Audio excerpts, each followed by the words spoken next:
Penelitian di ITB itu penelitian itu numpuk ngantri karena orang datang ke sana minta diselesaikan masalah.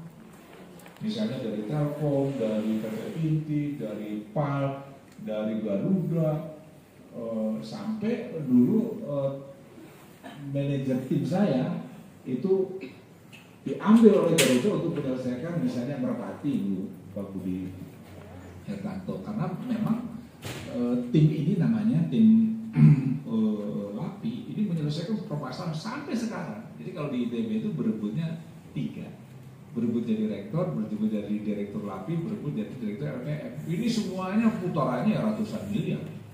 Kalau di ITB sendiri kan 1 tahun rektor mengelola 1,5 triliun.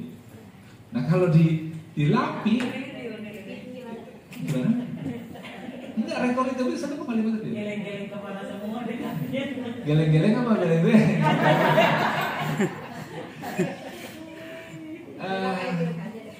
Yang kedua baru LAPI. LAPI belum sampai 1 triliun, sampai sekarang mungkin di antara 700 sampai 800 miliar.